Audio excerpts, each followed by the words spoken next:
আসসালামু আলাইকুম। Welcome to Nihal's mom kitchen. অনেক অনেক শুভেচ্ছা জানিয়ে শুরু করছি নতুন আরেকটি ভিডিও। আজ আমি বেগুন, আলু ও কুমড়ো বড়ি দিয়ে মাছ রান্না করে দেখাবো। প্রথমে সামান্য হলুদ ও লবণ দিয়ে মাছগুলো ভেজে নেব।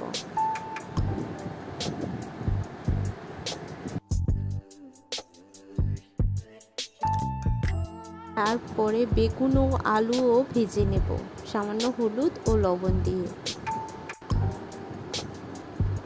ভিডিওটি ভালো লাগলে লাইক কমেন্ট করে জানাবেন।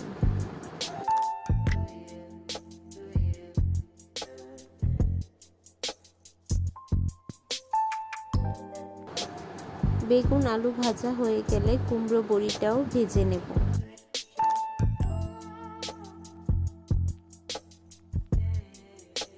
কড়াইয়ে তেল দিয়ে এতে পেঁয়াজ কুচি ভেজে নেব কিছুক্ষণ। তারপর সামান্য একটু মরিচ বাটা, রসুন বাটা কিছুক্ষণ ভেজে নেব। তারপর হলুদ গুঁড়ো, মরিচ গুঁড়ো, স্বাদ মতো লবণ, সামান্য একটু পানি দিয়ে মশলাটা ভালো করে কষিয়ে নেব। মশলা কষে আসলে ভেজে রাখা মাছগুলো, কুমড়ো বড়ি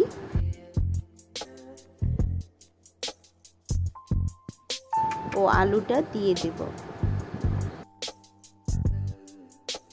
সামান্য একটু পানি দিয়ে রান্না করব। আর আপনারা যদি আমার চ্যানেলে নতুন হয়ে থাকেন তাহলে চ্যানেলটি সাবস্ক্রাইব করে বেল বাটনে ক্লিক করে রাখবেন।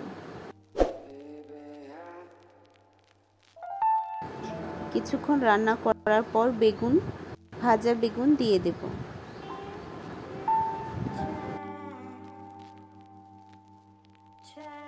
পরিমাণ মতো ঝোলের জন্য পানি দিয়ে দেব।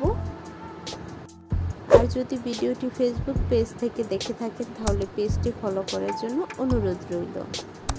ঝোলটা ঘন হয়ে আসলে ধনেপাতা কুচি দিয়ে নামিয়ে ফেলব। আশা করি ভিডিওটি সকলের কাছে ভালো লেগেছে। ধন্যবাদ। পরবর্তী ভিডিও দেখার জন্য আমন্ত্রণ জানিয়ে এখানে বিদায় নিচ্ছি। আল্লাহ হাফেজ। ভালো থাকবেন সবাই। আসসালামু আলাইকুম।